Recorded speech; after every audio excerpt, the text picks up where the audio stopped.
So, Parasha Toldos, the Ari is going to teach about the pasuk Vayetar Yitzchak Lashem lenochach ishto ki akara hi.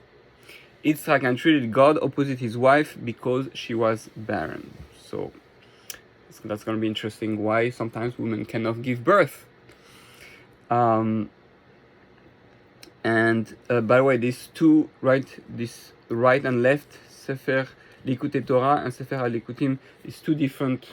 In the Kisvei Ari, you have two different sections. Actually, have here. No, it's inside. I have a book which is Sefer HaLikutim, has been translated, by the way. But it's much. This you know. I mean, unless you understand parts of him, you barely understand anything. But I have it for the sake of having it. But it's deep. But he brings those two, and it's usually parallel each other. Or you have that's why you have the line in the middle, right? One Likutei Torah on one side and Sefer Likutim. He almost repeats itself, but sometimes not. Sometimes adds stuff. Okay. So the explanation are the ones that are not in the small one in the bottom there. We will also read those because they help a lot, and from there we'll see what we understand. So our sages teach us that children, health, and livelihood do not depend on merit, but rather on one's mazal. So if you were worried about, being able to have a child or not, or about your health, or about your livelihood, how much money you're gonna make, it doesn't depend on your merit, right? Which goes against the opposite way of what people used to think by the Christians, that if you were rich, you were blessed, and if you were poor, you were cursed, right? So that's the opposite of that. So we have to understand what that means, right? That's from a Gemara in Moed Katan. It says, when they say this, why didn't they mention the most important thing first? Health. Right? You agree, Nathan? I agree. Right? Man's most basic need, and then food, and finally children. Why does it start first with children, then health, livelihood? So what is order? Furthermore, why are these three not dependent upon personal merit? You think it makes sense, are you good, so you merit? And we think like that. Why am I sick? I'm sick because and we know sometimes sickness comes as a form of punishment, like a plague or like that. So it's confusing. Finally, what is the mazal they were talking about? Okay. So mazal, we understand being the mazalot coming from the stars, because I guess we explained a bit yesterday that the mazalot correspond to spheros, and when Hashem sends something from Shamayim, it goes through angels, it goes again through spheros, and then, if I remember correctly, the last step is the mazalot, the stars. I think so. I forgot if it's the angel of the mazalot first, but yeah. So and then it goes on earth and it happens. So what mazal are we what is it talking about?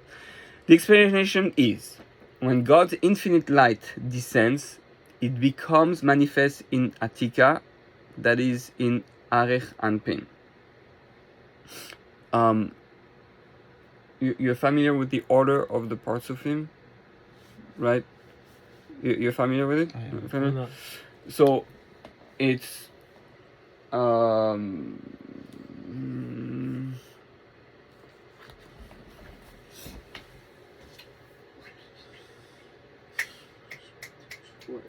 Where is it?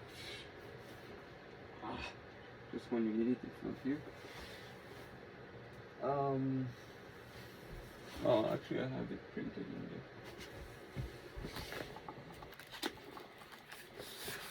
there. Okay.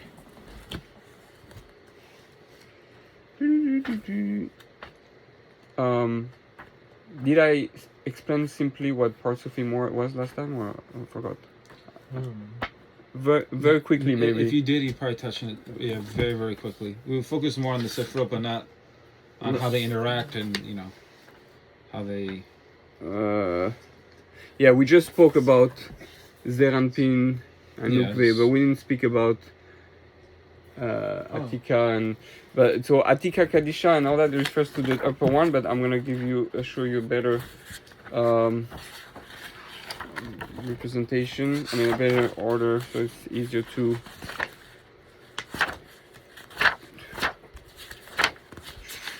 Just.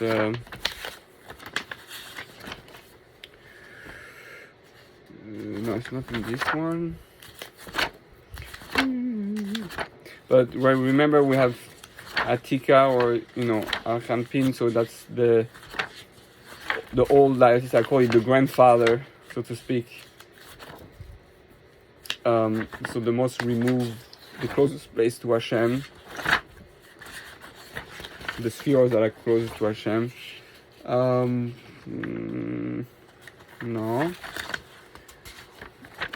Sorry, because there's so many papers, so it's hard to remember where is what. Okay, so that's a good start. Okay, here.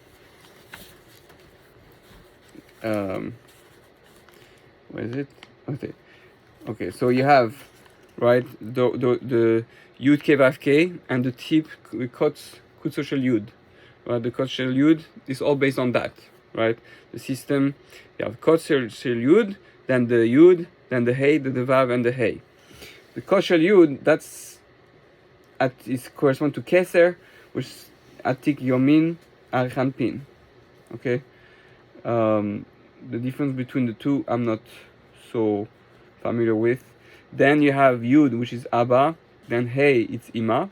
So Yud K, so it's already a name by itself. It's Abba Ima. That's still a level of total perfection. Abba and Ima are always together, and almost always together. And then Vav Hey is Zeranpi Unukve. That's what we're trying to fix ourselves in the image of Abba and Ima. But all that light comes. I'm not following. What's the connection between all those to the letters? So each letter corresponds to one of the Partsufim, one of the names. Yud corresponds to Abba, Hey How? to Ima. But how? Oh.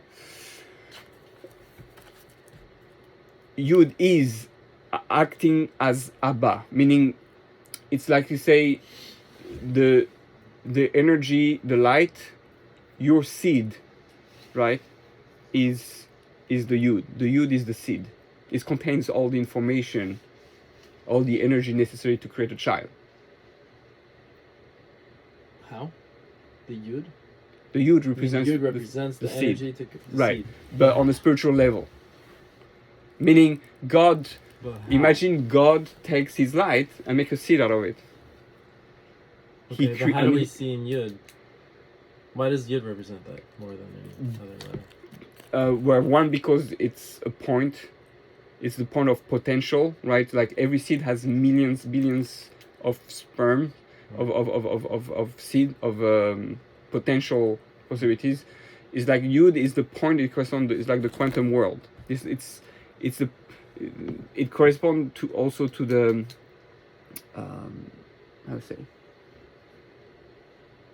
The world was created from the size of a mustard grain, right?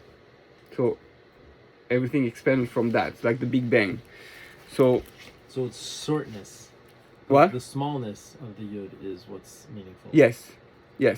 The shape of the letters are very relevant. And so Kutso Shel Yud is the thing coming out of it? The little slash Right, coming out of it's- it? Or it's- it itself is a Kots?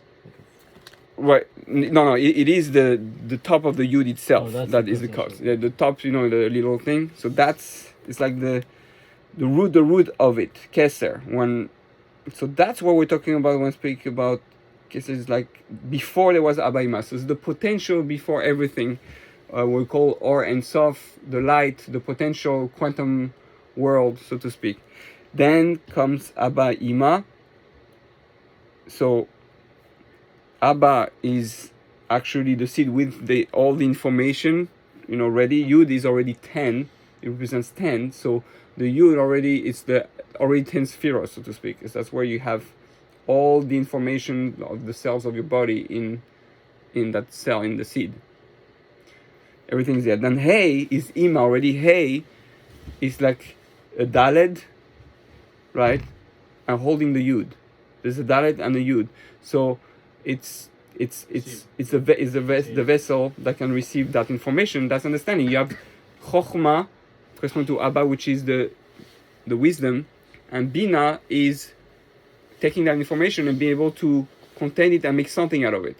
So that's the mother. That's what Ima. Yeah. That's what Ima. She takes your, seeds, and she makes actually a child out of it, and instead of being wasted to nothing, to imagination. Then Zeranpin, Zeranpin and Nukve, that's the same thing, but in this world. What we're trying to fix in this world, to go back to that perfect harmony between Ama and Ima.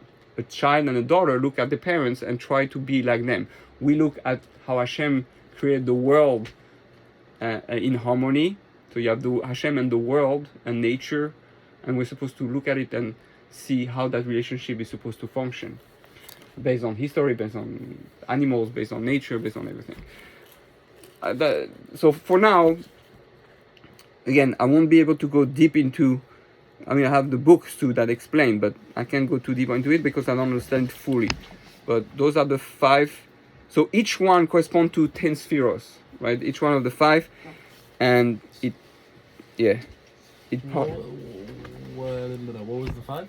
Oh, Kutzusha Yod is Atik Yamin. Right. Then Yud and Hey Vav Hey. It's important because you have to think of that there are 5 dimensions. Okay? So like you say, there's the 3 dimension, 3D, this world. There's the 4th dimension, which is the spiritual aspect that you don't see, and finally the 5th dimension, which includes everything together. So it's learning how to live in a world of 5 dimensions. That's really what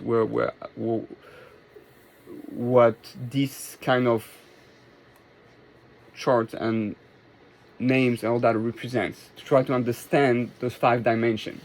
If you explain to a kid 2 dimensions, you explain 3 dimensions, you explain 4 dimensions, 5 dimensions. So same thing, but with the spiritual world, with reality. But I'm not clear on the things though. So it's Yud. So you have the Kuch Shel Yud, the top of the Yud, right? And it represents. Atik Yomin. I don't understand the connection to Atik Yomin. So it's just a name to explain that level, what the Kuch Shel Yud is. Which is what Atik Yomin, which is preceding time. What? It's a level of Keser. So it corresponds to the Sphera Keser, which means it's before anything formed. It's the light in pure potential. That's basically what it's saying. Arich Anpin is what? So why don't we read the way he explains here, because it'll be better than my explanation. I think I explained just on my limited understanding level, but here he explains each one of the terms. But understanding that it's a difficult term to understand, but although it's all everywhere in the Zohar.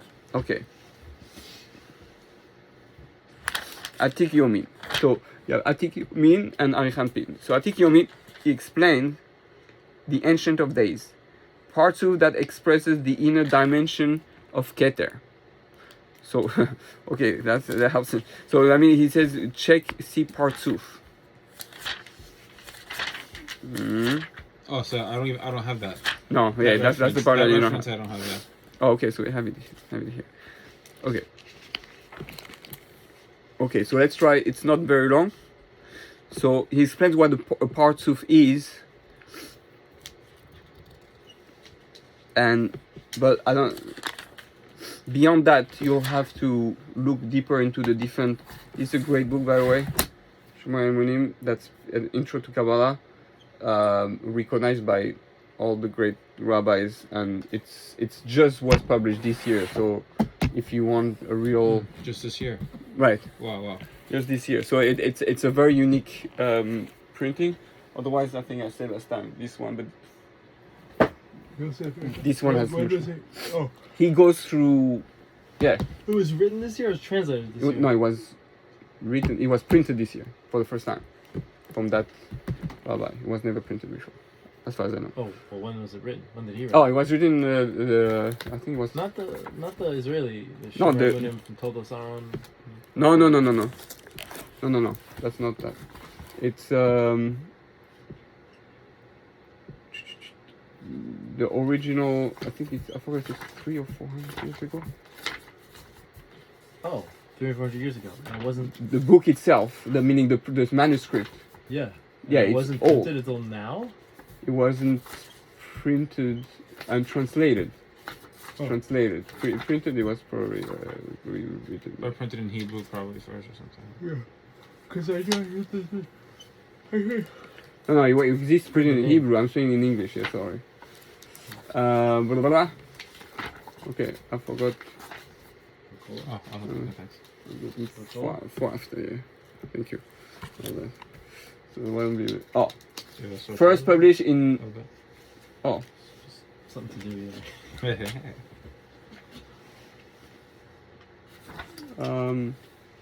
okay, we'll check later, but Ergas, as usually probably later by Ergas, written shortly.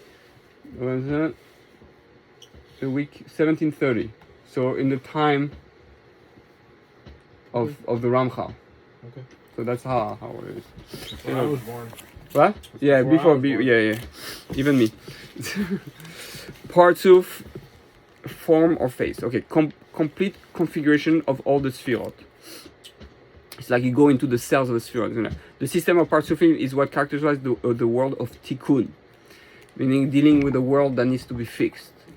So it gives you a structure for you to understand how the world needs to be fixed. The mature version of the world of Atzilus, in which interaction between spheres is possible since each parsuf contains something of the other. Like your body, right? You have to think of the cells of your body, so all similar. This configuration replaces and rectifies the world of Tohu, in which each sephira is a pure manifestation of a single attribute and hence unable to interact with any other. While each parsuf contains all the spheres, each parsuf is a replacement of a single sphera or group of spheres and hence expresses the quality of the particular sphera or group of spheres that it replaces. This occurs according to the following pattern. So like we saw the 5 levels. And note that Keter splits into 2 parsufim. So that's the 2 we saw, Atik Yomin and Atik Arechan Pin. Right, so we say Keser, the sphere, right, this is the 10 spheres. So you have Keser, Chochma, Bina, then, right, so Keser, Chochma, so Keser is 1, Chochma, Bina is the second parsuf. All those 6 are Zeranpin, and Malchus is Nukva. So you have 1, 2, 3, 4, 5 different names of the parsuf. It's split into 5. So the whole thing is one parsuf? Or it's... No, so you have 5 different parsuf. Keser will be 1, but every parsuf contains 10 of them, right? Yeah, each one on its own. Right. That's why we can do that. It's meaning like every cell in your body contains the information of all the other cells, but each cell knows how to interact with the rest of the body. Okay. Right? Remember it says in David HaMelech that in my flesh I see God, right?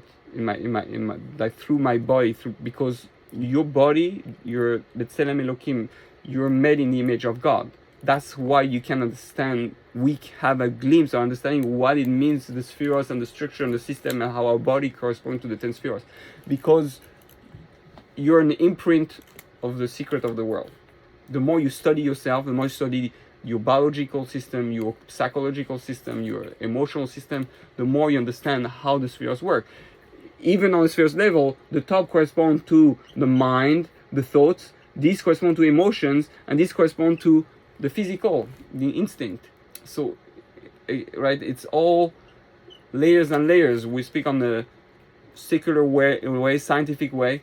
Here speaking on the Kabbalistic way, the Pshat and the Sod, right? And everything in between. So that's what we're trying to understand here. Okay, so again, so what? Keter? Keter. No. Atik Yomin. Parsuf. Oh, Parsuf number 1 is Keter. Right. Which splits to 2 technically. Right. There's an upper one and then a lower one. Atik Yomim is an upper one and Arich Ampin is a lower parsuf. Right. Within Keter. Within Keter. This is all operating within this sphere. Right. Okay. And then you have Chochma, right, which is the next Bina, which is Chochma, which is Yud. Which is the next Malchut. Partsuf. Parsuf. Yep, the next Parsuf. Partsuf, Oh, come on. Then you have Bina, Oh, which is the next, which is the hay. and then you have Zeranpin, which is the Vav, and Vav is 6. That's why there's 6 of them, right? And then you have Malchus, which is the last one, which is the hay, which is the Nukve. So lastly, why are these two called what they are? Why is the Zeranpin and Nukva? What does that mean? No, it's not in Nukve. It's No, separate. Why? No, why are they called respectively Zeranpin and Nukva? What does the name Zeranpin? Like small face, like Y. Yeah, small face, like Arikampin This is is It's the long face This and is small face. The Y. Face It's- just means, I guess, expression. I don't know how they would. Well, it's again the image of God. This is a long face, like the more like perfect image, and we're the young ones, the small face trying to become like the fathers. Like Zeranpin is us? yeah, Humans?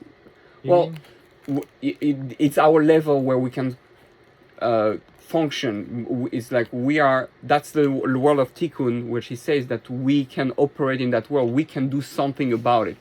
Above there, it's all fixed. There's nothing to do. It's fixed. In the Zeranpin, you can move things around because you're connected, so to speak, to the Zeranpin level.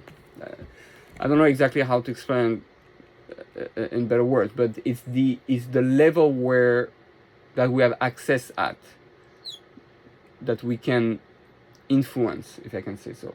It's a level that we have to perfect to look like the spiritual world.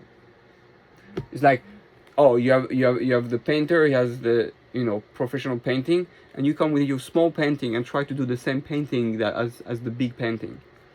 So the long painting, the small painting, Arechampin, Zeranpin. That's what we're trying to recreate, and that's what is male-female. Zeranpin and Nukve, which is the female, because it's Abba and Ima. Everything is trying to reproduce the same. Produce the same. The same pattern, system. The same so system. why female?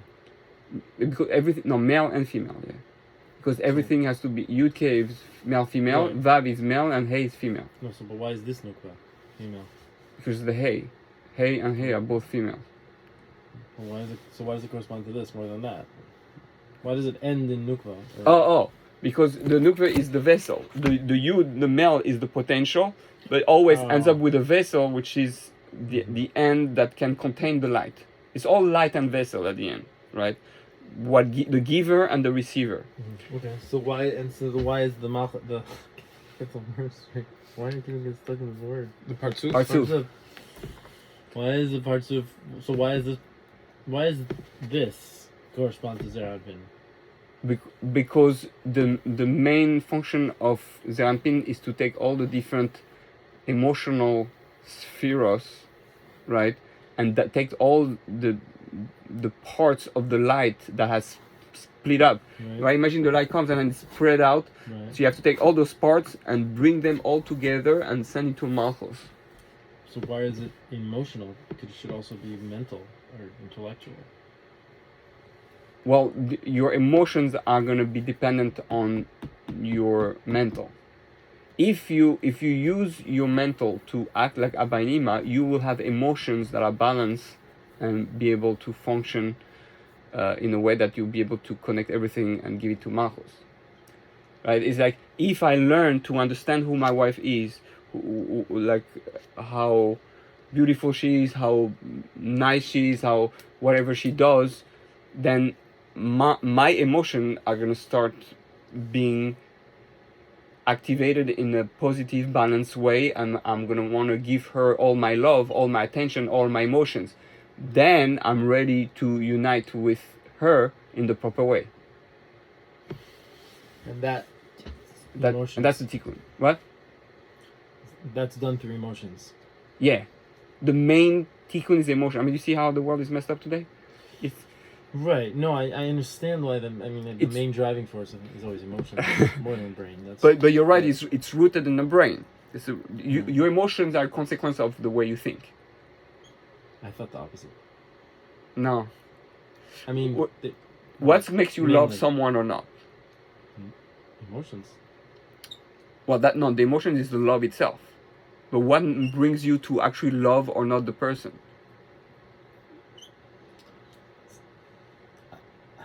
mean, I think it's Why would you love me now, as opposed to not love me? What? emotion. There's an emotional attachment I have. Okay, You think maybe positive. because you're more no, but he can be. Thoughts are positive, It's possible so- that you act already more as an empath and already more on the heart level connection. That's true. But let's say what you see is not always what you get, right? So you have to sometimes if you have a negative thing, sometimes you have to bypass, which is called dan lechavzchut, because sometimes what you see is not what you get, and there might have been something negative, not necessarily connected directly to the person. Like the Arizal says, for example, you're gonna hate someone else without knowing why, but really because that person used to be your brother in another life, and that's why there's a competition right away, and that's why you hate him so much. But really, there's no right. So are you gonna have an emotion coming from your soul? You have no idea, but really comes from something deeper. So we want to go something deeper. If you can bypass that emotion, override the emotion through your thoughts. Right. Yeah. I think as we continue, like we will get Yeah, to different explanations, and It will help understand. pieces will come, and it'll make sense as we go on for sure. It's would say. well, not always. Sometimes Well, it's in some, yeah, but little by but, little, yeah. but this is important to even understand the basic what he says, so that because it's going to speak a lot about Partsufim, sometimes more than others. That's where I struggle the most with when he speaks about Partsufim. But I think it's good to ask this question because it pushes me to be able to express it. So let's just finish that part and then we'll go back into the text. Each Partsuf comprised 10 subspheros, as we said, so we may speak of Chesed of Abba, Chochmah of Zeranpin, and so on. Once each sphera has become a Partsuf, the spherot may interact with each other and interrelate to each other. This process of interaction is called coupling, zivug. That's the ultimate goal. The reason you daven is to create coupling in the spiritual world, in this world, and everything we learn to achieve zivug. So the Shem Yechud, Kudsha B'Richu, Right. Shkinte, that's Kudsha B'Richu, Holy One, and Right. Shkinte, that's Yes. this and You- this. Yeah, each time you say Leshem Yisod in the Siddur, you say Leshem Yichud Kudsha B'Richu. So it's for the same of the Yichud of Kudsha B'Richu, which represents, well, we could say Abba and Ima, or Abba or Zeranpin, and Shrinte, which is the Hey. Because the Shrina comes originally from here. So uniting the male and female energy could create a flow of energy that is stable and balanced. Now, when any two people communicate or couple, either in the physical or abstract sense, there can be many levels of intensity in their interaction. One of the parties may be distracted or disinterested. This is obviously a less than ideal level of communication. The ignored party will feel as if the other person has turned his back to him, regardless of whether he is physically facing him or not.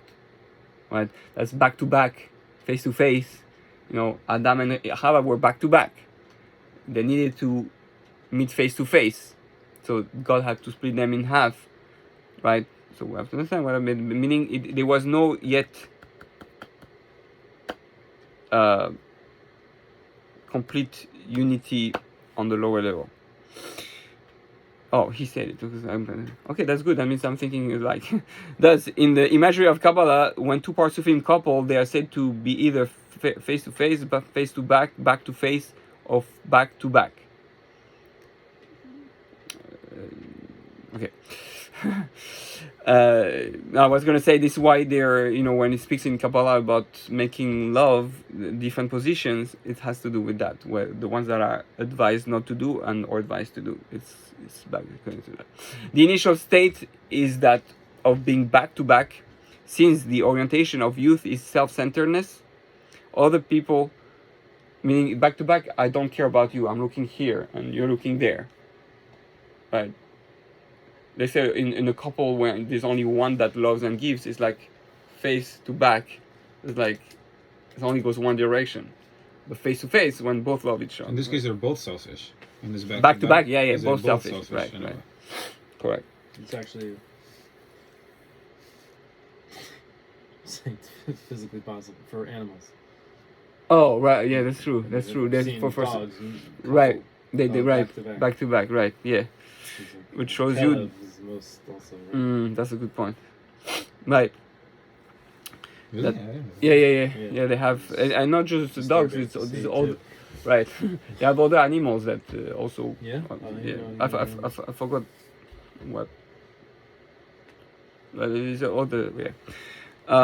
The initial state is that of being back to back. Since the orientation of youth is self-centeredness, other people are perceived mainly as objects through which one reaches his own selfish ends. Maturity is the broadening of perspective that encompasses the other's perspective. This is the state of being face to face. Okay, so we'll stay with that and we'll try to understand straight from the text. Again, I won't be able to explain everything, and we won't be able to understand everything, but we'll just grasp whatever as much as we can. So, the explanation is, when God, infinite light, descends, it becomes, so infinite light, right, which is Ein Sof, which corresponds to Keser, which corresponds to Arich in Atik Yomin, it becomes manifest in Atika, that is in Arich Anpin. Arich Anpin, this extends throughout the entire measure of Atzilut. The other Partsufim clothe Arich Anpin to various extent. So, we spoke about the 5 dimensions, right? They correspond to the 5 worlds. Where is it?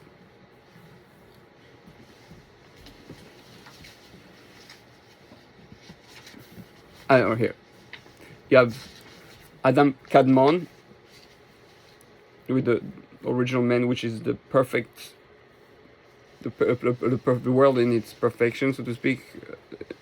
Then is Atzilut, then Bria, then Yetzirah, and then Asiya. Those are the 5 dimensions that we speak about, correspond to the 5 spheroids. So it's again the name of the 5 dimensions, not on the spheros level, just on the name of the dimension. To explain in a very simple way, Asiya is the world of action. From the lowest to highest, Asiya is the world of action, right? Yeah, this has also a good where over here you have Asiya, world of action. So this is the worlds as right. They're termed, and this is a corresponding manifestation. And this is a sphere, how it links as a sphere, and then on the soul level, and then on a letter. Sphere, right? So, okay. And a letter. And then, apex of the okay. and then in terms of the Partsufim, so the apex of the Yud would be both Atik Yomim and then Arich Anpin, and then the Yud would be Abba, this would be Ima, Zer Anpin, and then Nukve. So this is, I would say this is very important to know, right, because he speaks basically, if he brings up like this idea of Atzilut, then you have to know that, okay, this is Chokhmah, this is Chaya, and this is the Yud, and this is Abba. Like you have to know that they all parallel each other. And once you get a handle of that, just how they parallel each other, then it's easier to kind of see where he's have going. An idea where he's going, what he's really talking about, and to gain further insights and stuff. So, just that you understand, I have a chart that I made myself. Here, Parshas. That's the same one. Oh, same idea. Yeah, no, it's good. It's the same thing. Same thing. It's from the same book. Nice. I printed it like many years ago. Yeah, Abba is Bina, and then Zerapin is the 6.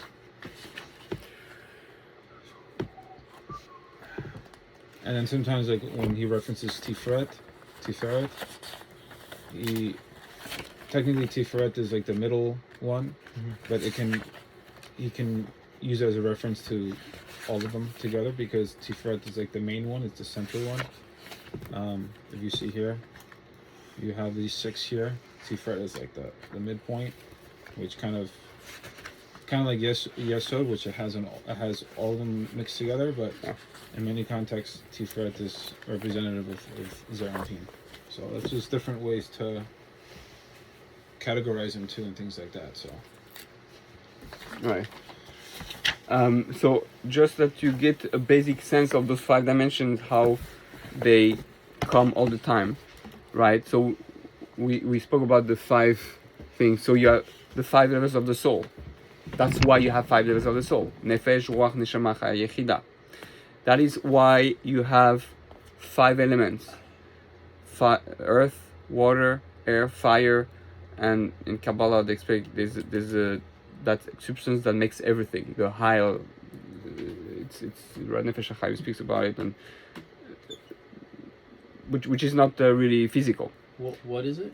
They call it Hayel in Hebrew. Oh, Hili, right? That's the 5th element, or ether, the ether. They call it ether. There's a different terms for it, but that's the Rabbi Kaplan speaks about it.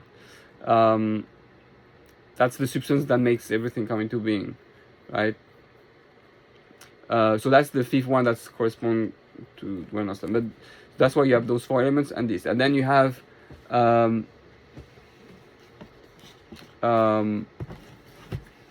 the minerals, vegetal, animal, medaber, and Yehudi. The Yehudi means the man to its perfection. Those are the 5. Okay, then you have Pshad,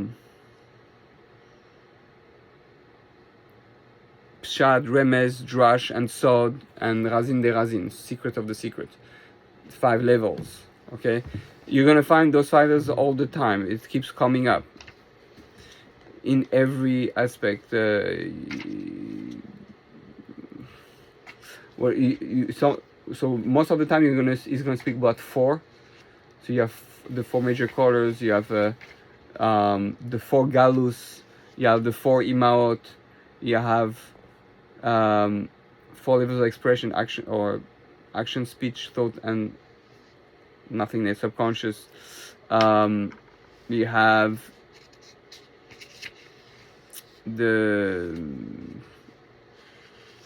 in when you write, or in the Sefer Torah, you have the Osios, the Tagim, the Nikudim, and Tamim, right? And then you have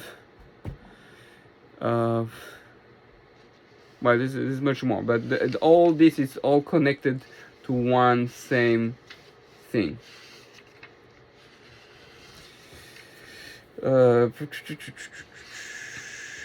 Which corresponds also to the 4 directions, right? West, east, north, south. Again, we're speaking of that 5-dimension thing, but on the more tangible level, 4-dimension. There's 4 cups of wine on Pesach. There's 4 suns. There's 4 level of Geula. It's all connected. So that's why it's that number. Keep coming. 5 is the number. It's 4, but the 5th is it's all included together. It's 5, but 4 that we can really kind of comprehend. The 5th one is like beyond our comprehension. So I'm saying in all the examples you gave before, there would be a 5th addendum, right? A 5th that half attached one. Yes, so to speak, that combines everything together. The 5th is like what we call the 5th element that brings everything together, right? When it's all go back to 0, like go back to the time before, just before the Big Bang. Okay. That's the way I can explain it best.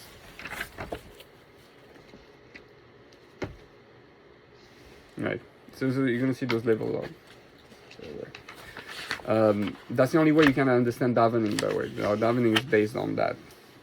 Of what? On the 5 stages.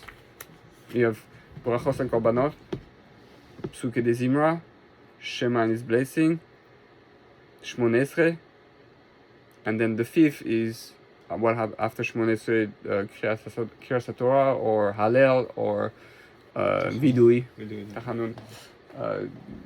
That's the 5th level, and then it goes back down the ladder. Davening is a ladder, you go up and down. It's a meditation. You ascend the worlds like that, the dimension, the levels of consciousness, and you go back down. Most people just don't know about it. That's the best. It's the saddest part. No, I'm saying that's the siddur is. Oh, the siddur is the best, right? Because that's where you put into reveals action everything. all how to access a world. But anyway, let's not go there because it's okay. So this year, right here, Eric Hampin, he right off the bat, this is the highest of the highest levels right here. Talking Right. Basically. Yeah. In Keter. So he expects that when God infinite light descends, it becomes manifest in Atika, or in Eric Hampin, which Eric Hampin extends throughout the entire measure of Atzilut. So now we know Atzilut, meaning that Ein Sof goes all the way down. Well, let's put it where. Right, that Atzilus, which is that's not a good picture for that. Okay, here. So above that you have Archanpin and Atzilus. So that Atzilus, the level we are in this Asiya, right? The field action. This I can touch. This is Asiya. This Yetzirah, that's already level of angels, your soul that we cannot see. Bria is the highest angels, and Atzilus is just the presence of Hashem. So the light of Hashem is filtered and comes down. It says this goes. We're talking about the light that is all the way up, all combined together, highest level, and it goes down all the way through Atzilut. Whatever that means. Again, it's one thing to. Everything is a mashal. So Atika. So he explains. Atika means the ancient one or primordial one. The partsuf that develops from the inner dimension of Keter is called Atik Yomin. But the term Atika Kadisha, Holy Ancient One, or just Atika, the Ancient One, refers to the partsuf that develops from the outer dimension of Keter, Arich Anpin. So, we're talking about inner outer dimension of the Keter of the highest level. Let's see. Arich Anpin is synonymous with the wheel. Okay. One of the way that they usually explain the 10 spheros or the 10 spheros is in the way a person gets to the action. From the moment you start having a wheel, right? Just like for example, I have a wheel to build a house. It's just a wheel, just a desire. Or we say the Ratzon Hashem. It's just a wheel. There's no plan, there's nothing physical, there's nothing done. That's a pure image, a pure... It's just a desire. There's no image yet of what you want. That's what it's talking about. Then, after a wheel, you want to build a house. Okay, what do you mean? Why do you want to build a house? Because I want to live in a certain place. So you start making things more and more tangible until you come with, hey, this is the map, build a house. That's Asiya. So the whole process from Asiya to Asiya, or from Keter to Malchus, is the process of going from my will to build a house, to have a house, just to have a house, till the actual building of the house itself. That's where it is, right? From thoughts to action. From head to toes. Why is that what that word means? Doesn't it correspond to Erech HaPayim, or well, maybe not, but no, I don't know. Extended. What's the question? Why is it? Why is Erech Hampin the level of will? Yeah. What does it mean will, like etymologically? I mean, literally the name, the words Erech Hampin. Right. Long face. Why is that corresponding to will? I mean, what the first thing that comes to mind is that you are stretching your mind. Right. That's what it seems like. Right. That to bring out something from it, so you're making it longer.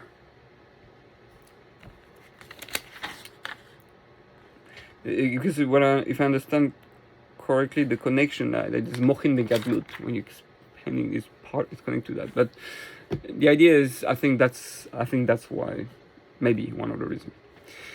I'm sure in all the books that I have, it's written somewhere. But for now, let's let's continue on that level.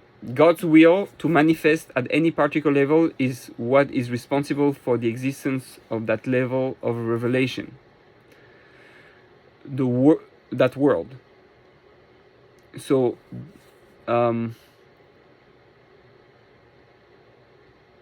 right. So for anything to exist in that world, or in that level, depends on God's will. Thus, the will permeates the entire world that develops out of it, and is the inner force driving all the other manifestation of his power, parts of him, at that level. No, it's like saying that's what it means in Pirkei Avos. If you do God's will, he will do your will. You let God's mind, so to speak, enter into you as if you are his mind, and then he will want to be your mind too. You become one. Okay, so let's see where that brings us. It follows that when this light wishes to extend into Bria, from there till here, we would imagine that it would issue from the feet of Arichampin, since they reach this far. Thus, so we see that what it means that worlds correspond to each other. So the feet, right? That's the feet, or Netzach and Hod is the feet. So we're talking about Arichampin, which is one more here, and the feet will reach here. So up to Bria. I think that's what it means. So meaning there's a connection from Arichampin to Bria already, from the feet to the head of it. But this is impossible, for his feet are blocked there, and the light cannot issue forth. Okay, let's see what he means. The feet of Malchus, right? So the feet of Arichampin, which will be Malchus, which will be reached here. See, this is always at that level that it goes to the next level. Right? So it's chain reaction, right? For all the lights, electrical circuit to go all the way down. That's how it needs to synchronize each time. So the feet of Arichampin, right, which is here, goes here. Why does the whole thing have to? What? I mean, why can't it just be linear? This on top of this. I mean, I know. No, it is on top of it, but the way it's synchronized, you need Malchus and Tiferet and Malchus to be able to go to the next level. If you don't have those two harmonized, so to speak, which when it say the Shem Yichud Kshav Shente, it really refers to the Tiferet and which is this and this, which is Tiferet and Malchus, the male and the female, fixed. Meaning, you want to have children, you need to have these two working together. And that will bring you to the next level and give a brain and a heart for the next generation, so to speak. That's the best way I can explain it. So the feet of Malchut are the lowest level of the Partsuf of Arichampin. So we would assume that they embody the lowest intensity of will in the world of Atzilut, which would be appropriate to create the world of Bria. We see, however, that there is no orifice in the feet for any type of light to issue through.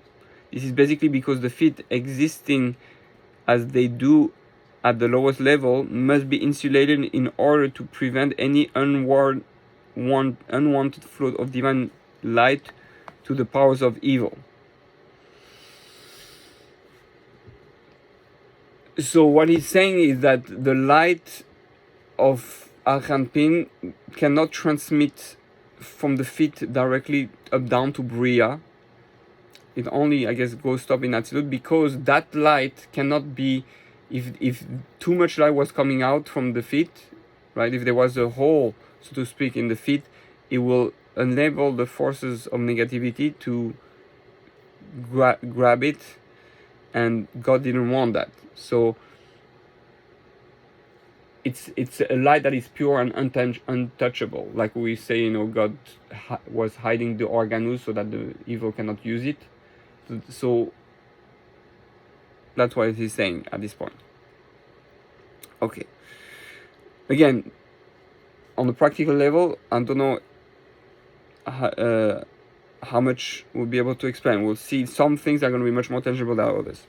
So let's continue. Rather, the light issues forth from Yesod of Arichanpin, which is situated above between the thighs.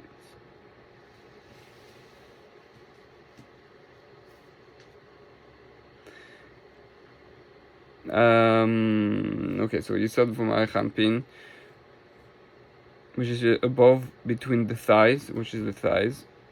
It's Netzachod. From there it issues to Zeranpin, which is those ones, which closes it. When the light issues from the Yesod of Arichanpin, it is opposite of Das of Zeranpin. Okay, I don't know what that means.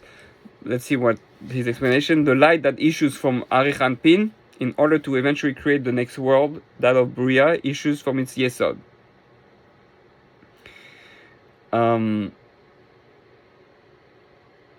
Okay, as we have explained previously, Yesod is the drive toward actualization of any particular Partsuf. The other Partsufim of Atzilut are smaller than Arichanpin and clothe only various segments of it. For example, Abba and Ima clothe the Chesed Gvatiferes of Arichanpin. Zeranpin clothe Arichanpin from the lower third of its Tiferes down to its Malchus, and so on. Here we see that the Das of Zeranpin closes Arichanpin opposite its Yesod. This simply means, that the drive within Arichanpin for self-accusation becomes the Das, or subjective knowledge of the Partsuf of emotion. Okay, I cannot explain that really. But we need like a whiteboard. Right, yeah. No, again, it's like mathematics. The people who understand the Kabbalah the most are scientists and mathematics. You need a whiteboard to see this. Or are you a mathematician? Or be able to picture. You have to be able to picture these things in your mind. It's so he's explaining the progress of how the light is supposed to come down in order to for something to become actualized. That's all I can say. Beyond that, I don't understand that part. But he explained the system, how it works for that light.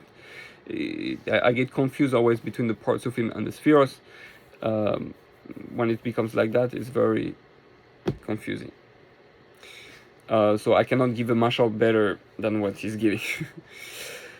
But again, sometimes we're gonna understand more when it comes to more practical, down to earth. Let's say, I mean, on that level, the light that issues from Yesod is called morning, as it is written, "The morning was light." Yesod is synonymous with Yosef, who is also called morning, for the light issues from him. The phrase "the morning was light" occurs in the story of Yosef and his brother. Due to his sexual purity, Yosef is associated with the sphere of Yesod. So Yosef is always, we know that, right? We did the seven shepherd, the Ushpizin, each one corresponding to a sphere, right? So Yosef is always connected to Yesod. Morning, Yosef, and Yesod are all interconnected.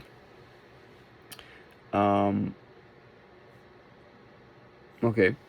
Now, the light that issues from the beard via the hairs is called mazal, because it flows drop by drop. Okay, so it's talking about light coming down, and it says this light coming from the beard via the hairs. That's interesting. So light coming from the beard via the hair. So it goes like that. From the hair. The hair is actually the highest, if you have any left, is the highest level, the most, right, is above the head. It's something that goes above the head. So Keser is the head, the hair is like beyond Keser. So, like the crown. So he said this light, and by the way, that's the reason one of the reasons we put a kippah, right? It's not just like to look Jewish or that, it's because it has to do with the thing with the hair. That's why Hasidim, they raise all their hair, is because it presents an aspect of judgment, whatever. He'll explain at some other point. But hair is like, I always call them like channels or antennas. So they channel light, right? Because your body and you light from above. So there's the constant concept of like spheres goes down like that, the light. So too in you, you're like coming down. People who do Tai Chi or meditation, all that, they're supposed to imagine that light, like silver lining or that green. I forgot what it's called. If that Chi. I mean chi also, yes, it's also to chi, but there's that film that green invisible line. I forgot I think martial arts that speaks about it. Anyway, your light coming down like that and goes in your body. So you are a set of spheres and the light comes down. So it goes through the hair, so to speak, via and goes from the beard, and the beard is called mazal. Why mazal? Because it flows drop by drop. What does that mean? The word mazal in Hebrew is derived from the root nun zayin lamed, which means to flow. A mazal, it's a mazal tov. It should have a flow of good coming. A mazal tov doesn't mean congratulations. Right. Right? People. It means in past tense. Right. Not future. You had a good flow on you. No? Or not necessarily. No. It depends how you put it. You should have a mazal tov, meaning that the flow the mazal should be tov. It could be used in. No, I think it's in the present mazal tov or future. I don't know. I'm actually not an expert in grammar, which we need Horav Hirsch for that. A mazal is a spiritual conduit of divine life force, which flows from it to some other level. So that's what the function of the stars, the zodiac, like we said before. Okay, for now we still don't understand anything really about what has connected to the pasuk, but let's see. To explain. Oh, he's going to explain now what he said. The light of the Infinite One first becomes manifest in the head of Arichanpin. Again, we have to imagine the way how God brings the light down as a human being, and it starts with the head, Arichanpin, in which are situated the brains, the mochin, the brains. So the light goes down, there's the hair, there's the skull, there's the brains, there's the emotions, and the desires, and the physical. When it then seeks to be manifest further down through the throat, which is narrow, the light bursts forth through the skin as hair. This is the origin of the beard. He's telling you why we have a beard, we men. Because when the light tries to go down from your brain down to your body, it has to go through the throat, and the throat kind of it's almost like it cannot be contained, and therefore it spreads out like that. It goes out because it's narrow. So the fact that it's narrow, it represents something spiritual also narrow. For the light to come down, it kind of has to be compressed in order to go there, and that compression creates a reaction, and that's why you're gonna have hair grows. At least for the beard.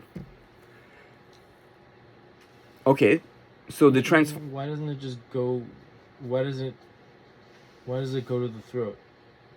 Why doesn't it just go to your feet? Or something? No, it's trying to go down. It goes to your feet. No, it's the process of the light going down. Yeah. As it goes down, the first area of it's a bottleneck. Yeah, right, exactly. Right. So impact. So it's like it's too much light to be contained, to be funneled through this. So some of it. The spill, yeah, exactly. It's like overflow burst through the of skin, light, so to speak. So obviously, females don't have this light. It's different. Yeah. So the way it works by the way it works by female is going to be different because of that. But they do. I mean, they don't have. They have. Right. It's just different compared to us. It's not like the beard. Yeah. It's not maza. So what do you mean they have hair? I mean, yeah, but it's not. Yeah, but I'm saying because nowadays they all shave, so you don't know. He's clearly only talking about a male. Right. This concept. Absolutely. Now he will I think maybe explain, maybe not here why women don't have hair, but is going to have to do with that. It can mean that for them, we know they have the Bina Yesera, that the way they have less of that problem because maybe their Bina... Less of a bottleneck. Right, less of a bottleneck. Because the Bina enables them to light's more refined, so it can get through more easily. Something like that. Ours is more erratic, so that it's where it's all... Because a man is mostly in the brain, right? The man is the thought. I always say the man is the brain, the woman is the heart. The woman is much more connected to her heart, so it flows much better from here to here. By us, right? By us, we just want to be in the world of thought.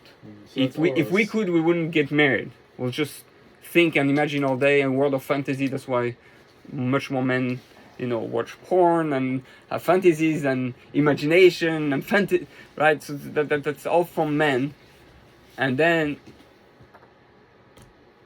our challenge is to go down. That's why you get married. You gotta settle down. You gotta do something physical with your life. You gotta build something, have children. The guy doesn't want. I want to be everywhere all at once. I want to do everything. I don't want to be stuck. I feel in prison. Like getting married is like a prison. The house is like a prison, right? That's the challenge of the man. But that's oros, the light. Right. Logic is light, mental as opposed to heart. Yes. The other one is going to be more as a lower level of emotion of light. So it's not lower, but it's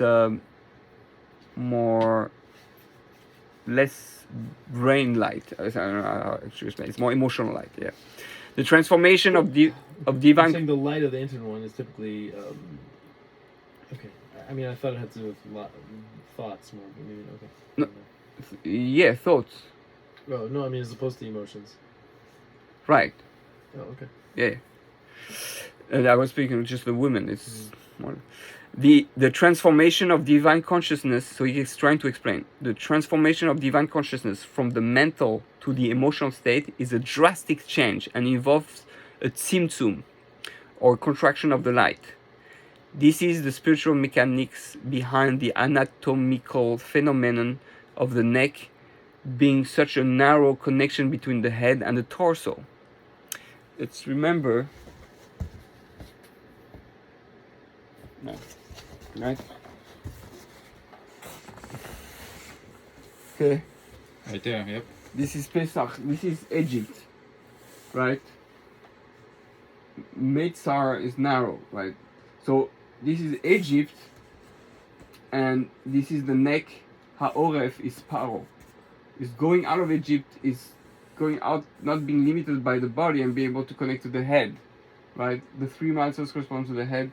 So on Pesach, this is what we're talking about. That passage is all with the neck. That's why we have to sing. That's why we have to drink. That's why we have to. It's all in your throat happening there.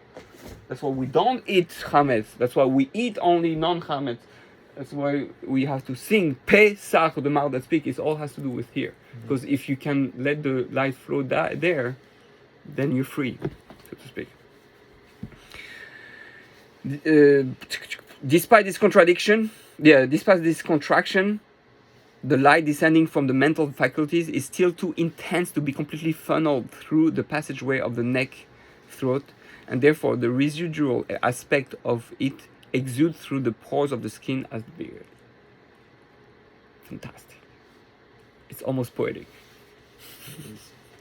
Now we know why we have a beard. We know based on our limited understanding at this point, but what is fascinating is everything that we are is just how the light came out,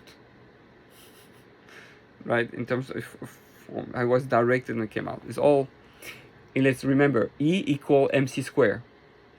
Everything is energy, right? Einstein's explanation is that everything is made of energy. It's just a matter of how the energy is being moved, directed. Even this is technically empty, but because the energy is made in a way, or that the atoms and electrons are going into such a way that it takes the shape of wood and form like that, and it feels solid. It's because of the light that has formed that way. So but if I make everything go back at the speed of light, everything goes back to pure energy and light. So there's no physical. Okay. Food for thought. This is the mystical meaning of the verse. The sound of the mighty waters that break the sea. And when we read Adirim Bishberei Yam, right? We read on Shabbos. Shemalach, right? That's where I'm saying it? Yeah. Right. So, Adirim Bishberei Yam. It's the waters that breaks. The Ramchal's big Sefer on Kabbalah is Adir Bamarom. So always has to do with that. Okay. These waters are from the hairs. As in the expression, he was entirely covered with a cloak of hair. Aderet hair. When the vessel is pierced and the light issues forth as a hair, this is the cloak.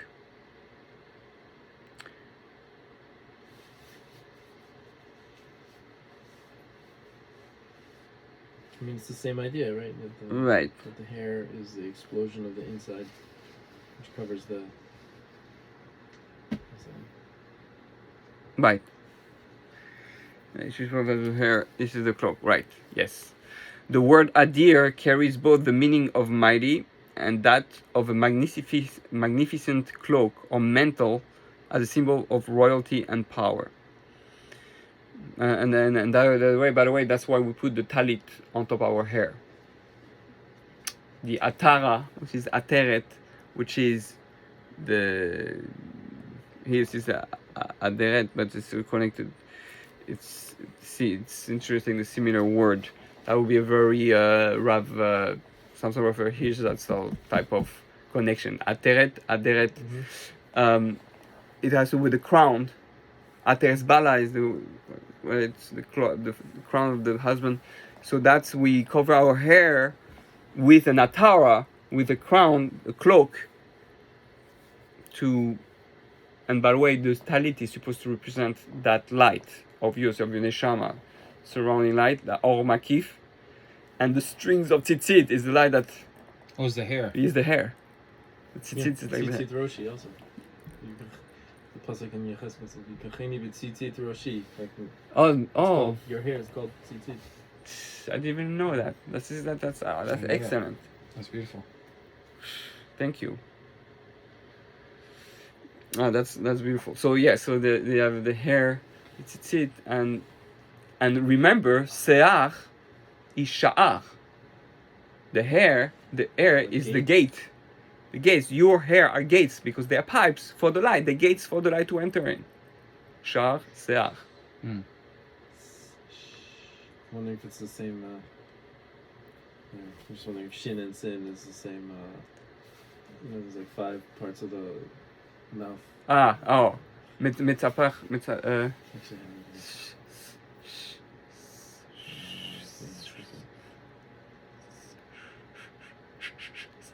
It's actually in my Rav Hirsch group because. Oh, you got Hirsch group? Someone posted. I was asking. Rav Hirsch makes a quick connection between bayit and beged. So I said how. So this guy who's an expert said this. Oh, I go. And speech pathologists know this stuff too. In the so so shin. Oh, shin is 1 letter. Oops. No, so that's the 5 different. Yeah, 5 different parts of the mouth that will come from Okay. That's cool. We got the throat, the palate, the tongue, the teeth, and the lips. That's cool. And that's the whole alphabet. That's really so good. Shin and sin, yes. And that's 5, right? 5. Yeah, 5. Yeah. Right, it's connected to the 5 dimensions. That's very cool. Okay, and by the way, the tzitz of the Kohen Gadol. Yeah. Right, same thing. Tzitz of the Kohen Gadol has to do with on the forehead. It's like the light coming from the forehead. Okay. So, but obviously, we're speaking of the hair, the beard of here, but in reality, I guess anywhere you speak of hair, anywhere, right, on your hands, there's probably whatever. All your light pores, that's in our chesed, all your pores have in our chesed gets spillover. All this is spillover. That's really what it's trying to say, I guess. Right. In some way or another. Which explosion. Adirim. Adirim, right. So, and they say, I mean, I forgot where I read that, or that people who are very hairy are people who are very much more into action. It's as if the light had come all the way down. They're much more active. They say this is Sfardim. They're more, call Yaakov. Persians. and Yedei Esav. Why Esav was hairy? Because he's the one who is supposed to go into the world of action, physicality, the secular world, and be involved. Yosef is, Yaakov is Ish Yoshev Ohalim. He lives in the tent. He's not so much connected. He will actually more Ish Chalak. Ish Chalak, yeah. It says that about Yaakov, no? Ish Chalak. Yaakov says that about himself. About himself, that he's a man. How do you translate Chalak? Ball, like I mean, smooth skin. Exactly. Right. So you have that. Wow. Wow, you connect that too, 100%. Because Esav is really the body. Right. And Yaakov is the soul, so to speak, the interaction. And he's from the ground, the hair. So this is where the light is more, whatever, chaotic. Maybe you can say. I don't know. Yeah, it's more there in potential. It's in the world of thought. Once it goes into action, it spreads into the hair, and that's how it manifests. Interesting. Wow. And then to shave it means to trim it, because there are instances in the Torah itself where when the Nazir and all that, the whole process of the hair has to do with that. It's like how you using light. So a Nazir is not supposed to go. So they say the hair grows in places of action. So by the genitals makes complete sense, because you're trying to channel the light and make a child, That's what they're saying here. Right. Yes, so yes, is where the light issues. And that's why everybody has hair there, because that's the part.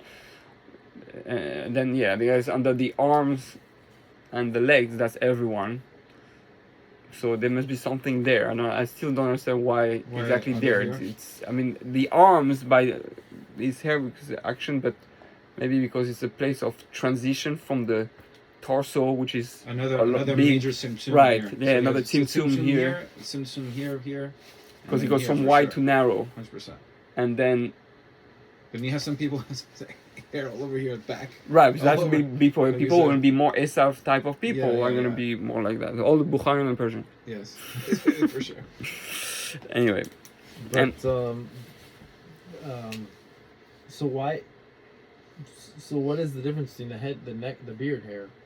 Why is it better? I mean, compared. Because it corresponds to the light before it goes into the lower emotions and desires. So why more than the head hair? No, it doesn't. It's more. It says via the light comes like that. So that's the gates. The Sarim allow the light to come in, and then as it goes down, the first place where it manifests, because there's a narrow path, that's where it explodes. Right. But I'm saying Kabbalistically, shaving is a bad thing. I mean, you shouldn't shave. Beard, you could shave your head bald. Right. I mean, not this, not peyote, but maybe it's the same concept. Because he does explain a little bit. Hakafa and hashchata. He does explain a little bit eventually that. He's going to explain, right? Mercy or whatever. Right. Yeah, he's going to explain about why it has the mercy. Yeah. Well, I mean that's a good question. It's a very good question. Let's see if he answers the question. Or we can. He talks about the hair though. That's a good follow-up question. What's the difference really between this and that?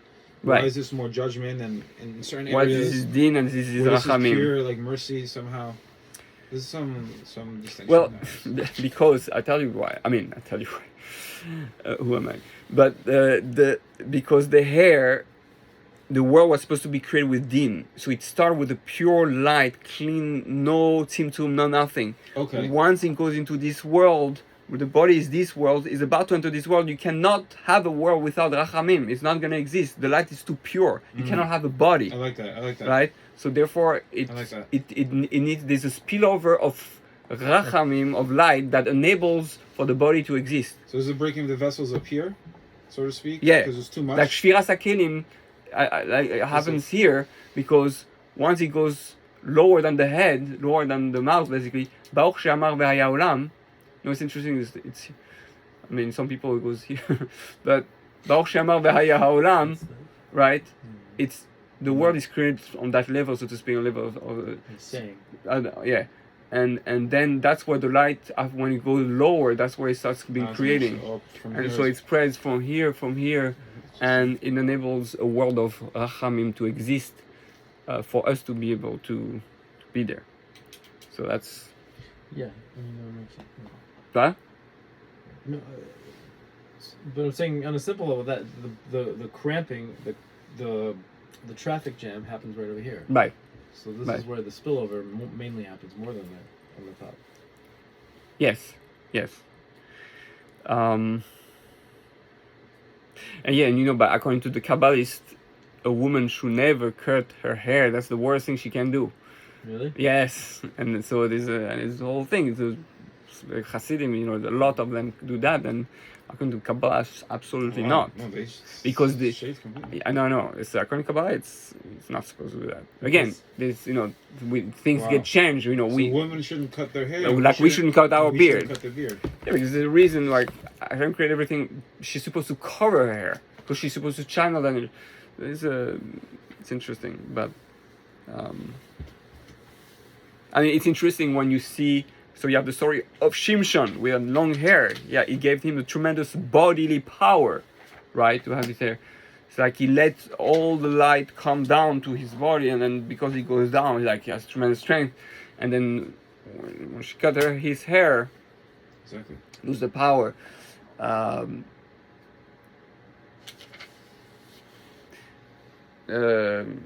what was the other thing? Shimshon. Okay, I forgot. Well, famous Nazir? What are you thinking of?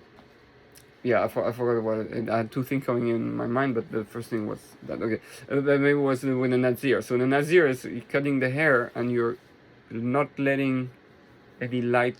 It's like you're mourning almost. Because the Nazir, his whole thing is he's not allowed to use his sexual energy for a month, and no drinking wine, and no sexual intimacy. Nazir's not allowed sexual right. For a month. I mean, when he's coming back into. No. The neder of Nazir. The vow. Yeah.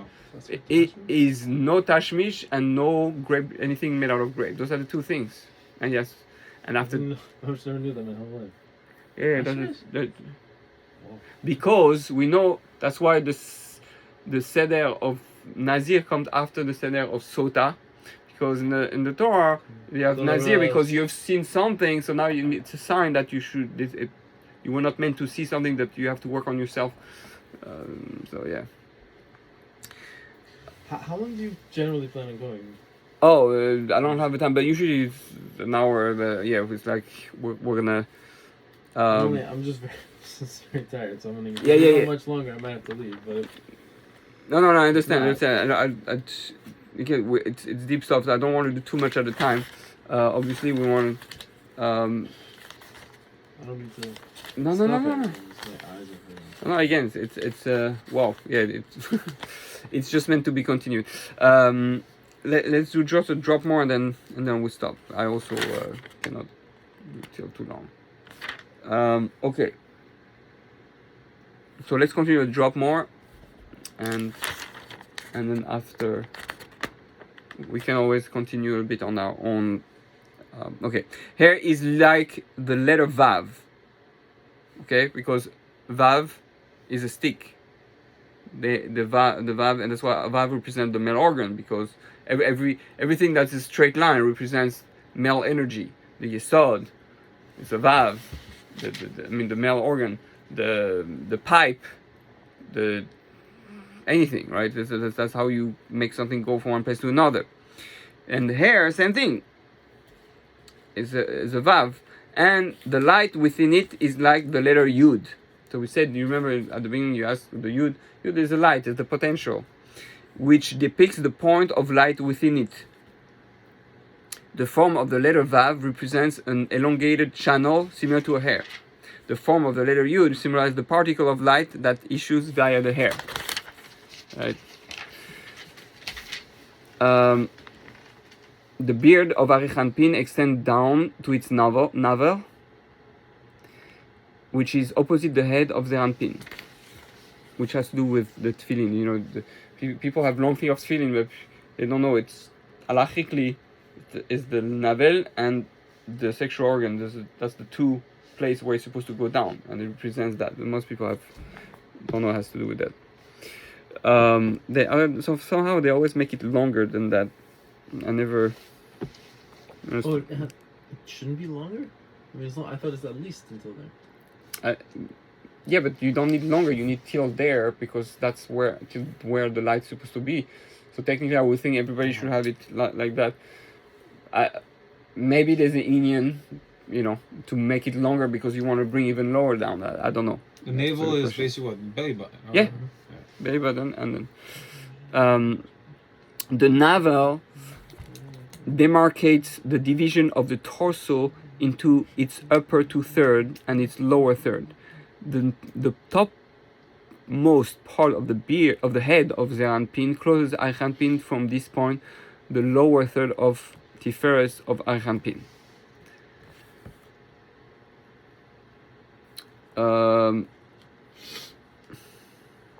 Okay, let's do drop more and then we'll stop on the top of 133. The lights of the beard issue in 13 parts. Okay, so that thing that it seems to, and it goes into 13 parts. This is because the light of that manifests and pierces via the beard, originates in the three brains.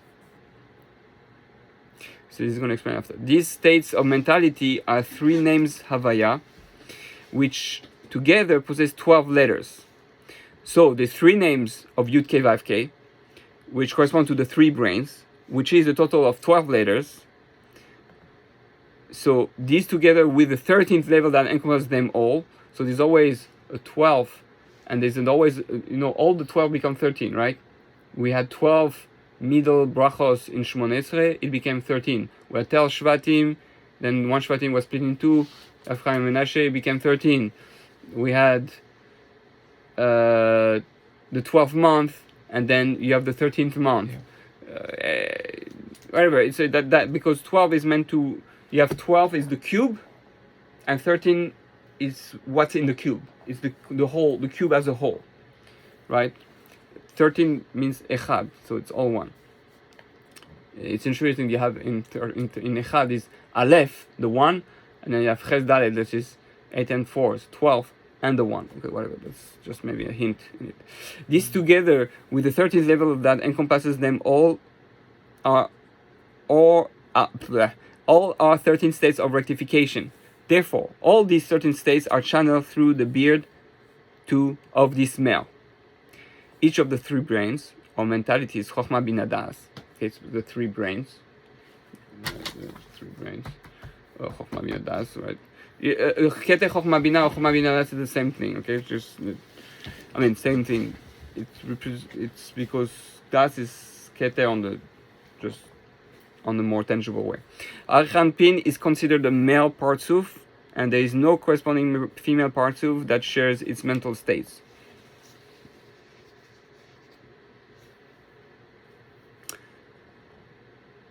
Oh, that's interesting.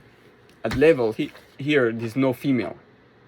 Just like this Abba and Ima, but Keter, there's no female comparison. It's like before there was just God. There was nothing to receive. It was just potential, God, male, no female. And then he creates the world, comes the female, or the wheel.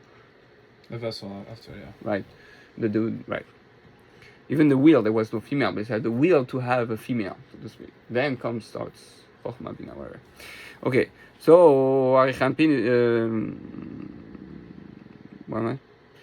this can therefore be entirely channeled through its own beard. Why is 12 a whole, or whatever you said? Because 12 is a cube. Is a 12. When a cube, you have 12 lines. Double hexagon or something? No, just a regular cube. It has 12 lines. Oh. If you take the lines of the cube, 1, 2, 3, 4, 5, 6, 7. it's 12. So you mean not a cube, you mean a hexagon though. no, a cube. A cube is 12 lines? Yeah. A box? What do you mean a cube?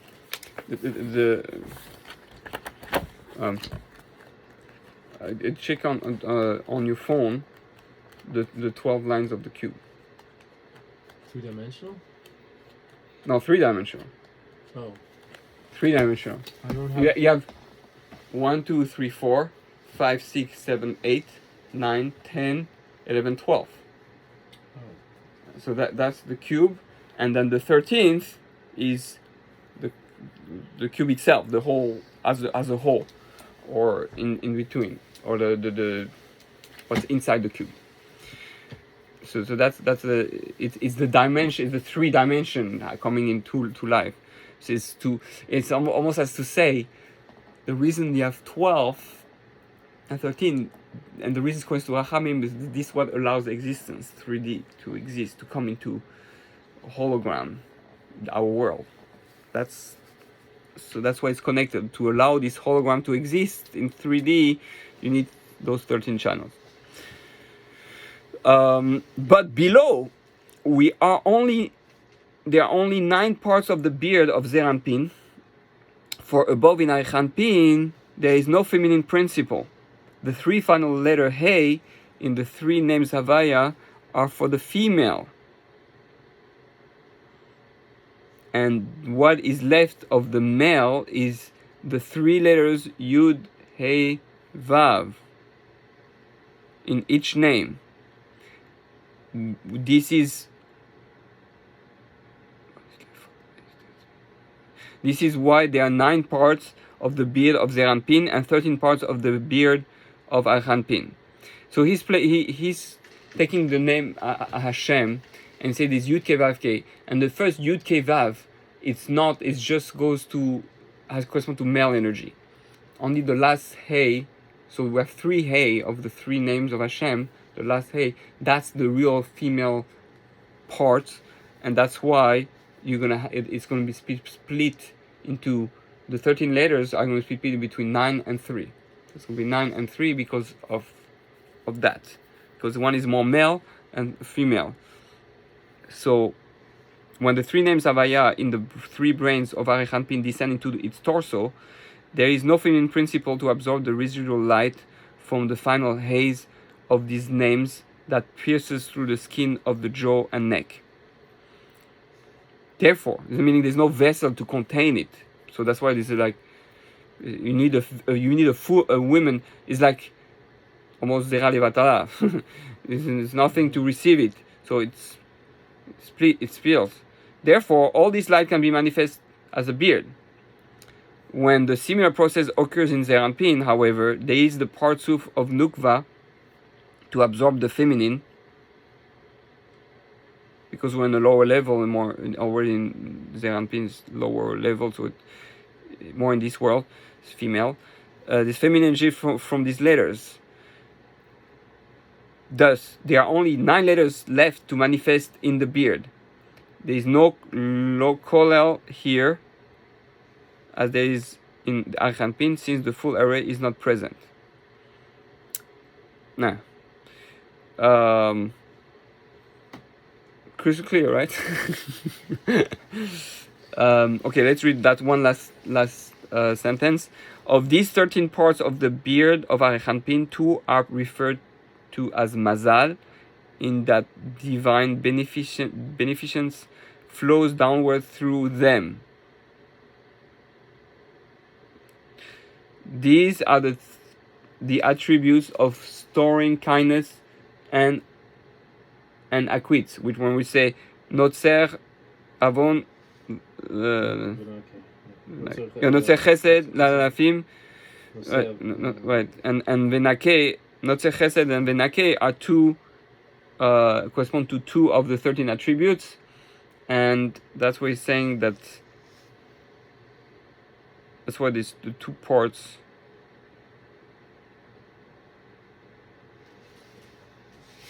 So now he's finally connecting. Only two of the 13 parts of the beard are called Mazal.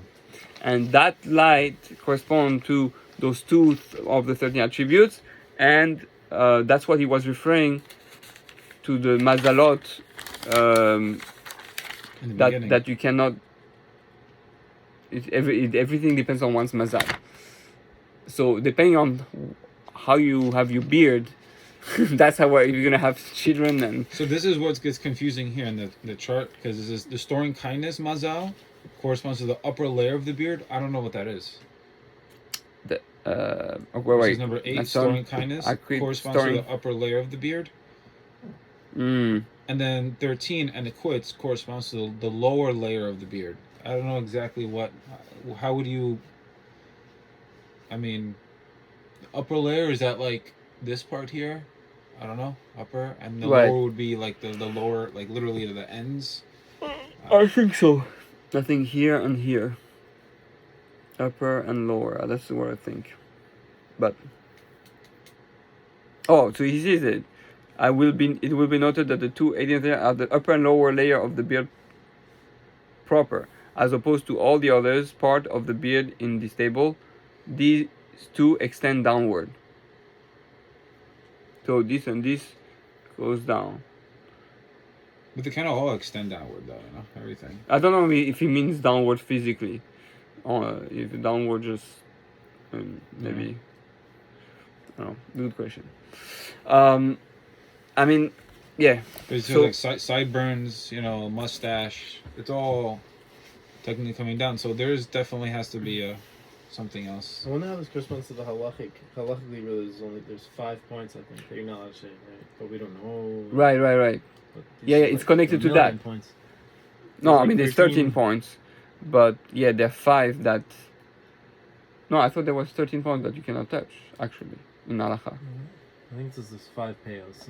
Peos are zakan. Peot are zakan. It's 5. Like two, like this, and. It's all of it. It's like if you have a shulchan aruch or anything, it's right there. Yeah. But actually, I think. Or Mishnah. Actually, Mishnah and Makos.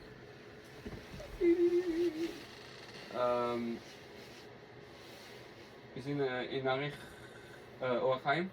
No, it's Yerdea. So.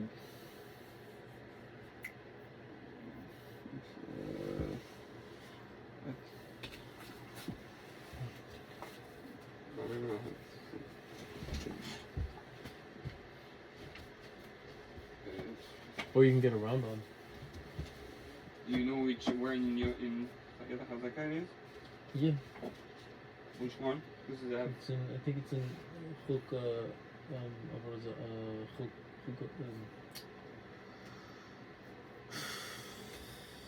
I think it's in Mada. Mada? Yeah. Unless it's in Yes, we have to. No. I'll give you the Sefer Hamada, the complete one. They have it in small or anything? I have it in big only.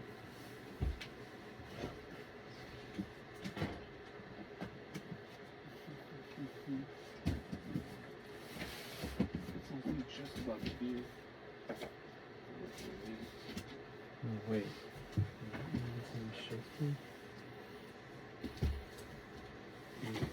Probably in Shuk. It's easier if you just give me a Mishnah Makot. You say Yoreh there? Oh, it's not this, just part. Mishnah Makot? Okay. Makot. But like, did you use this Tanakh? Well, currently not. But yeah. Why?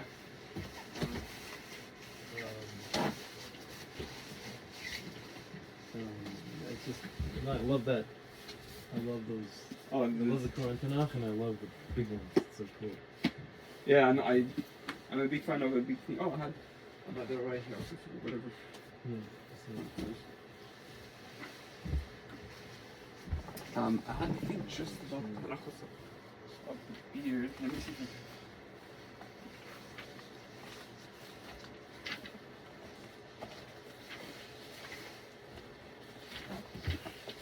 Aha! Oh, it's in French. for the importance of the beard in it. No, but that's huge because the two parts of the beard correspond to mazal, which is connected to livelihood, children, and health. And you don't want to mess with those parts. Yeah, you're right. Imagine. It's 5. Here is a mission. It says 5. Right. You have 5, you have 5, you have 2 on the head, and one on each side on the payas, and then on the zakon, 2 here, and 1 on the bottom. 2, so 5. 2, 2, and 5, yeah. Right. So the question is like, Yeah. 5. You know, if you look at this chart here too, it says, let's say, the third attribute of mercy corresponds to the lack of hair in the middle of the mustache. So it could be just the area, not necessarily even the hair. It seems. Right. That's why some say you can trim it, but you cannot. Oh, maybe because it's still coming out, but it's not. By the way, that's why we cannot use a razor, because razor you uproot.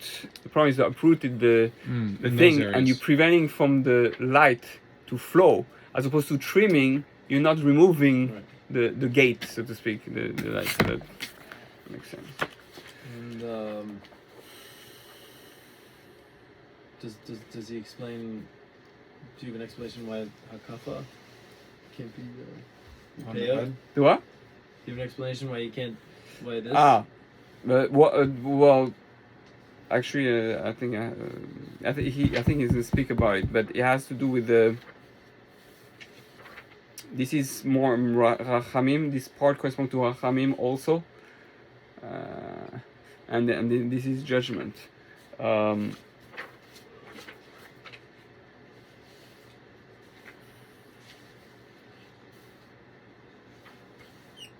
Actually, he brings up the Zohar about the beard.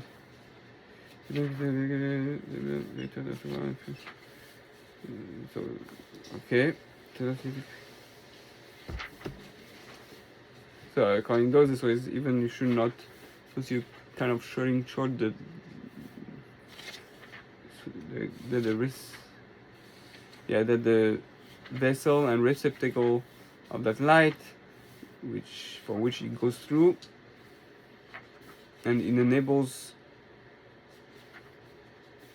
It's the light of Atik, like there is all the way up there that goes all the way down and manifests there. So because it's such a high light, it brings, like, it's the source of all the love in the world.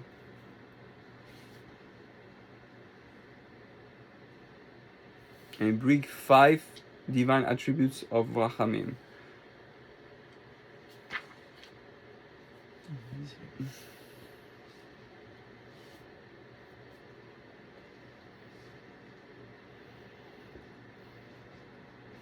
Yeah, 5 things.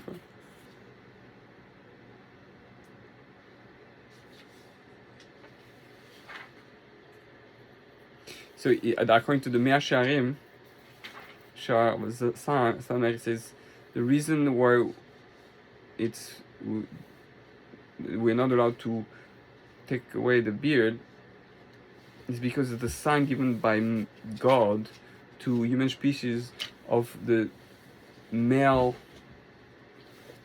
that you're male or female. So, right, it's interesting. It's like it's saying. Reinforce the distinction between genders, basically. Right, and that the male of the role of the male is to spill rachamim more downward, to have a way to look down, because we know women are more judgment. They correspond to Gvura Din, right? Interesting. So the man is supposed to represent Chesed in Kabbalah, and the woman is Gvura. The man is the right, the woman is the left. So we come from Chesed. We're supposed to bring that Rachamim.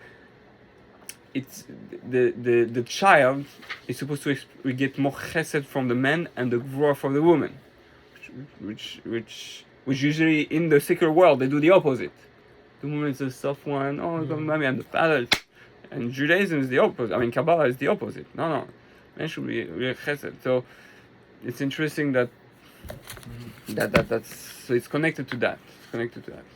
That's why I love when you read something like you think like, okay, for the man and for women, no, okay, that when you know the background of the it's the DNA. Yeah, 100%. Then you can make these connections, and I love it. That's what the Vinagon says. You cannot understand the pshat without the sod, and you can understand the sod without pshat. Because it's a mirror. It brings it to life. 100%. Really, it's very interesting. Yeah, you heard that statement from Vinagon? It's a famous statement. It's in the Even Shlema. I think my order spread all over, but it's a very famous statement from the Vinagon. It says that you cannot understand the pshat without the sod, and the sod without the pshat. I'm finding that interesting because I've been researching this. You know about this recent book banning? Which one? There was another one that they tarred and feathered. Yeah, there's a sefer called Pshuto Shel Mikra. Okay, yeah, I heard about it. Beautiful. It's very great. And honestly, I don't believe anyone usually, right? Unless I hear it from the rabbi's mouth. It's baloney. But right. Basically, there's an element in the Haredi universe that's saying that you can't learn pshat. Like you're not allowed to like say pshat without connecting it to like some sort of Masorah or Rashi or Gemara. You can't make your own pshat. Basically, what it's trying to do, it's trying to make a kahati out of Chumash. Like reading it just so you can read it and understand simple understanding of every pasuk. So it tries to base it on Mefarshim when it can, or some medrash. But when it can't, it says its own. Oh, it gives its own interpretation. Which is what Mefarshim were doing for 800 years. I don't know. Well, the whole thing is funny to me. But anyways, the question goes into, is there pshat? Is there such a thing as pshat? In a simple way. Like, can you read psukim and do you have a right to... Can you assume that there is a pshat, like in a simple level? So that's why it's interesting. I think that's interesting. I think because it's saying, can we speak about the world in terms of physical, or is this all an illusion? Right? If the world is just a matrix, an illusion, it's all a hologram. Can you say that's pshat? That's real? Or is the hologram real or not? It's real. But just like in the Matrix, you have to play the game, Right, like right. that guy who was the architect. No, the other guy. Which one? The Cypher. Oh, Cypher. Yeah. He knew it was fake, but he did it anyways. Right. Yes. Exactly. So that's why on the level, you can say pshat as long as you know it's pshat. Right. And some people think pshat is like midrash. How many people think midrash is literal? Right. It's not. Right. They take it because they teach as kids, and then they grow up thinking that this is. Right.